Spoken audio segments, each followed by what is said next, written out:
Assalamualaikum warahmatullahi wabarakatuh. Waalaikumsalam warahmatullahi wabarakatuh. Alhamdulillahirabbil alamin wassalatu wassalamu asrafil anbiya'i wal mursalin wa ala alihi washabihi ajmain amma ba'du.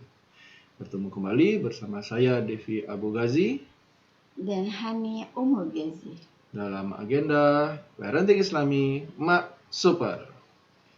Alhamdulillah, hari ini kita masuk ke bagian ketiga dari Happy Siblings. Khusus untuk bagian ketiga ini kita akan bahas bagaimana kalau kakak adik itu sudah beranjak memasuki usia balik atau prabalik. Nah, ini kan kondisinya sudah lebih berat ya. Jadi ada beberapa kondisi yang memang orang tua mau nggak mau harus lebih mengambil peran di sini. Karena apa yang terjadi pada anak kita, apa yang terjadi pada si kakak dan si adik yang tidak akur, itu adalah akibat dari hasil didikan orang tuanya. Ada peran besar kita di sana. Nah, jadi untuk mengakurkan mereka kembali, ya kita juga yang harus berperan. Abun yang harus berperan mengakurkan mereka kembali. Tidak bisa kita menyerahkan hal ini kepada orang lain. Minta bantuan, oke. Minta saran, oke. Tapi tetap sebagai orang tuanya lah, sebagai abunnya lah yang harus berperan utama untuk mengakurkan si kakak dan si adik.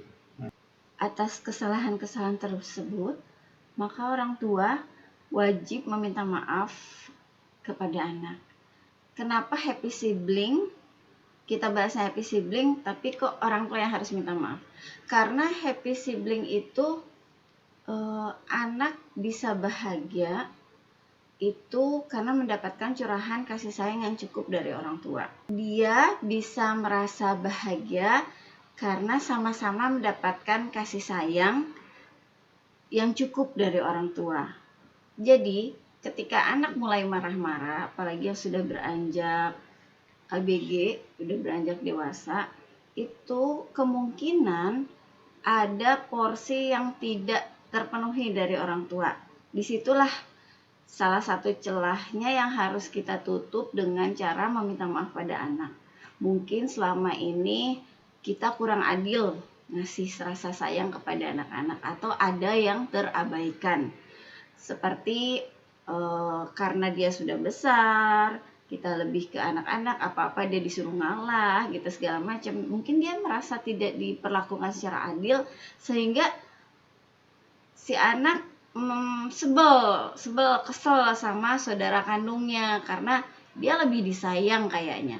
Dia lebih dibela sama uminya. Dia lebih diprioritaskan sama uminya. Nah, atas kesalahan-kesalahan itu yang dia merasa tidak diperlakukan dengan sama atau tidak diperlakukan dengan adil, maka orang tua wajib meminta maaf dan membicarakan kepada anak apa kira-kira yang menjadi rasa tidak puas buat si anak sehingga bisa terjadi kesenggangan gitu di antara mereka gitu kan. Jadi itu memang poin yang paling penting ya. Jadi mungkin kita sebagai orang tua tidak menyadari kalau ada celah di situ di mana anak merasa diperlakukan tidak adil. Nah, kita siapkanlah momen khusus untuk membahas itu. Kita ajak dia komunikasi hati ke hati, kita ajak dia jalan dulu, entah makan dulu, udah gitu kita bicarakan gitu kan. Insya Allah di sana nanti sedikit demi sedikit anak akan merasa terbuka, anak akan merasa oh ternyata selama ini mungkin Umi atau Abi itu tidak menyadari kalau kalau aku ini terasa diperlakukan kurang adil gitu kan, atau enggak mendapat porsi yang lebih sedikit gitu. Kalau misalnya ketika kita punya bayi yang baru lahir, terus anak kita yang sudah beranjak dewasa, mungkin apalagi mumayyiz, terkadang kita kan berpikiran bahwa dia sudah mulai besar loh, harusnya dia sudah bisa mulai mengontrol atau melakukan semuanya dengan sendiri. Tapi ada momen-momen tertentu, apalagi kalau itu anak nau ya, itu ingin dilayani oleh uminya, sementara uminya sibuk dengan adik-adiknya, kan udah besar, ini itu gitu kan. Nah itu bisa berbekas gitu. Nah untuk mengcover itu ya, momennya ketika terjadi sedikit kesenggangan atau apa, itu kita coba cari tahu di mana letak hal-hal yang bikin dia merasa kurang nyaman, merasa senggang sama adik-adiknya, itu di mana gitu. Dibahas. Dan kita memang harus melakukan pendekatan terhadap anak, terutama yang usia kita yang sekarang bahas adalah usia balik ya. Karena usia balik itu usia yang istilahnya dia sudah merasa aku bisa lakukan sendiri gitu kan. Terus dia sudah merasa yang aku benar gitu. Biar itu sebuah proses yang bagus. Kita hanya perlu untuk mencari tahu apa yang dia rasakan, apa yang dia pengen ungkapkan gitu kan. Dan itu memang butuh proses yang nggak sebentar. Tapi sedikit demi sedikit insya Allah bisa kita perbaiki bersama gitu. Jadi ada juga kejadian kakak itu nggak mau dekat ke adiknya karena marah sama orang tuanya, itu sering terjadi juga. Jadi kita sebagai orang tua nggak perlu merasa segan, nggak perlu merasa rendah diri ketika harus minta maaf kepada anak-anak kita. Bahkan kami ada yang suka menuntut uminya minta maaf. Jadi karena kami sudah terbiasa gitu ya, kalau ada kesalahan sama anak gitu kan, kami minta maaf langsung gitu. Sampai ada yang nuntut kalau uminya salah, umi belum minta maaf. Gitu. Nah, untuk tips selanjutnya, mau nggak mau kita juga orang tua itu harus menciptakan kembali momen-momen kebersamaan antara kakak dan adik. Karena ini seharusnya kita berikan ketika mereka masih usia-usia dini gitu ya, ketika usia masih TK atau usia SD awal gitu. Nah, kalau ini jarang kita berikan pada waktu kecil, pada saat inilah harus kita berikan. Kita ajak mereka pergi makan bareng misalnya, atau pergi ada berenang, atau misalnya yang lebih menantang untuk anak-anak yang lebih dewasa gitu ya, seperti hiking atau camping atau outbound atau misalnya airsoft gun gitu ya. Jadi bisa kita kondisikan untuk anak-anak kita, untuk kakak adik yang sudah lama tidak bermain bareng, kita kondisikanlah mereka untuk bisa main bersama-sama dalam pengawasan kita.